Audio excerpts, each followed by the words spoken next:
Estos son los exámenes que deberías tener cuando estés cercano a los 30 y que seguramente tu médico no te ha pedido. Ven, consulta dos clases de pacientes, unos que se toman de todo y tienen un montón de exámenes que algunos son innecesarios, y tenemos otros que no se han tomado nada y llegan con un diagnóstico devastador. Hola, ¿cómo estás? Soy Germán de germanochoa.co, soy médico residente de medicina interna y esos son los exámenes que deberías tener cuando estés llegando a los 30 o cuando estás un poquito mucho más allá.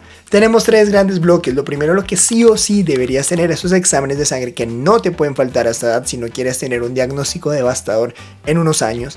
Lo segundo, los exámenes que se piden y que no son necesarios y que la gente se los quiere tomar porque sí. La tercera, esos exámenes que dependerán de tu sexo. Y por último te diré el error más común que cometen las personas cuando van al médico. En el bloque 1 tenemos esos paraclínicos, esos exámenes que toda persona debería tener. Tenemos que sí o sí hasta edad de 30 o un poco más saber: 1. ¿Cómo está tu colesterol? ¿Cómo está tu perfil lipídico? Que por cierto, si te interesa ese tema y quieres saber cómo leer tu perfil lipídico, tu colesterol, hay un video en mi canal que habla específicamente cómo es, qué es, para qué sirve y por qué rayos los médicos le tenemos tanta maña a este examen.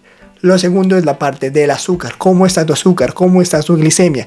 La diabetes comienza a aumentar la incidencia conforme va pasando el tiempo y muchas veces esta enfermedad es silenciosa y empiezan a aparecer síntomas que pueden ser muy minuciosos si tú no te has dado cuenta. El tercero es una TSH, no se le niega a nadie, es decir, cómo está tu función tiroidea podría explicar síntomas como fatiga, como cansancio, como pereza todo el tiempo, como desconcentración, como ganas de no querer hacer nada. Y muchas veces le echamos la culpa a falta de vitaminas, falta de energía, estoy durmiendo mal, cuando muchas veces la tiroides puede ser el culpable de esto y no sabemos cómo realmente está.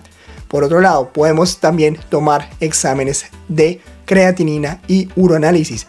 Mirar cómo está tu función renal, cómo está ese riñón es fundamental, ni simplemente para saber que funcionan bien, sino que nos da una información tremenda. También tengo otro video que te puede ayudar muchísimo para saber qué exámenes deberías tomarte, mucho más específicos y mucho más explicado, sea para saber si tu riñón está bien. Y finalmente, algo súper básico que la gente no se toma y que es la primera causa de mortalidad en el mundo: la presión arterial. Tomarse la presión arterial, ya sea con un manguito portátil o va a la farmacia y que se la tomen en la farmacia, nos dice muchísimo y nos puede prevenir eventos cardiovasculares, infartos, ACVs, derrames cerebrales a futuro, puesto que es el primer factor de riesgo para generar estas enfermedades. Teniendo eso claro, ¿cuáles son las cosas que la gente pide que realmente no necesitan y que se está gastando plata o que puedes estar gastando plata para saber cómo están esos niveles pero que realmente no necesitan? La primera y más controversial, que seguramente me van a funar por esto, es la insulina. Cuando quieres conocer tus niveles de insulina realmente no estás haciendo mucho.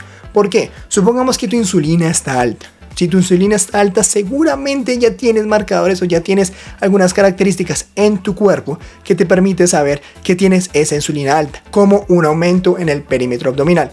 O por ejemplo que tengas aquí manchado en el cuello o manchado en las axilas. Estas dos cosas por sí solas nos dicen que hay una resistencia en la insulina, que esa insulina no está actuando como debería actuar simplemente porque una inflamación en todo tu cuerpo, y que medir la insulina realmente no va a cambiar mucho. Por lo tanto, es uno de esos paraclínicos que realmente no nos aportan mucho en cuanto a saber si tienes o no resistencia a la insulina, y que además el tratamiento va a ser el mismo, es decir, baja de peso, haz un poco de pesas, deja las chucherías. Lo segundo es pedir paneles hormonales por pedirlos, es decir, medirte testosterona, por ejemplo, en los hombres, cuando no hay síntomas o cuando no hay necesidad de tomarla, pero estas hormonas realmente no tiene sentido. Y de forma similar, la parte de las vitaminas, cuando uno pide vitaminas, cuando hay síntomas específicos, cuando por ejemplo hay anemia, o por ejemplo cuando hay fatiga, hay cansancio. Pero pedir vitaminas por pedirlas no tiene ningún sentido, y a la misma vez no tiene sentido tomar vitaminas, no tiene sentido tomar multivitamínicos cuando realmente no hay déficit. Diversos estudios han mostrado que tomar vitaminas, multivitamínicos, realmente no cambia o no impacta mucho. Se puede considerar un efecto placebo, y lo que para mí estás botando esa platica. La siguiente es algo que puede generar mucha controversia, así que ojo. Los marcadores tumorales, ¿qué rayos es eso?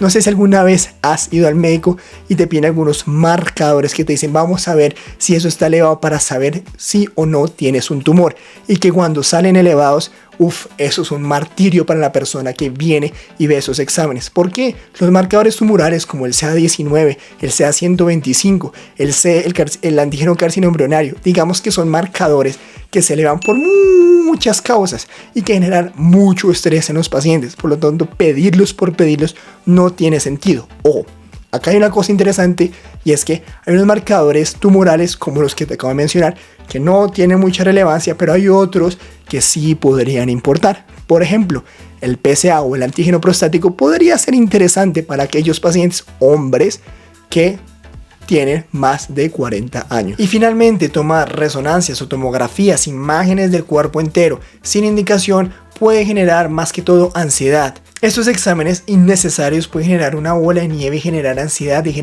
tomar más exámenes y someterte a punzones y someterte a más y más exámenes que realmente no tienen sentido y no tienen una indicación si el primero que se tomó no tiene una indicación. Ten en cuenta que en medicina el sexo biológico importa y dependiendo de la edad y si eres hombre o mujer, los exámenes que necesitas después de 30 años van a cambiar. Como por ejemplo, las mujeres después de los 30 años requieren empezar a pensar, 1, en su citología, 2, en mirar su mamografía para mirar ese tamizaje de cáncer de cuello uterino y de cáncer de mama. Los hombres, por el otro lado, tienen que estar pendientes de su PSA, es decir, su antígeno prostático, para mirar el cáncer de próstata. Y finalmente, si estás cercano a esos 40-45 años, es mejor que empieces a pensar y a prepararte con un ayuno para una endoscopia y colonoscopia. El cáncer de gástrico y el cáncer de colon son una de las principales causas de mortalidad en Colombia. Hablo de esto algo similar cuando hablo de Helicobacter pylori, una bacteria muy asociada a cáncer gástrico que si te interesa puedes ver un video en mi canal donde hablo de qué es esta bacteria,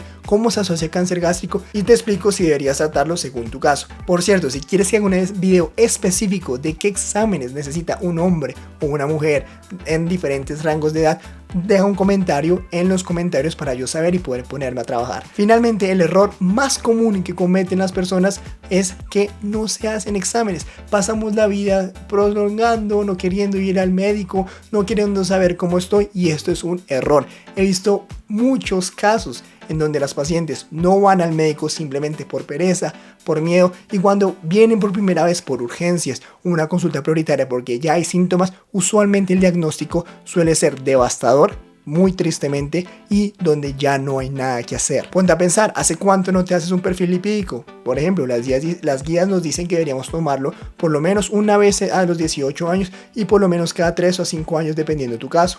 O, por ejemplo, ¿hace cuánto no sabes cómo está tu hemoglobina glicosilada, cómo está tu azúcar en sangre? ¿Alguna vez, si tienes más de 40 años, te has hecho una endoscopia o una colonoscopia? ¿Cómo está tu última citología, tu última mamografía?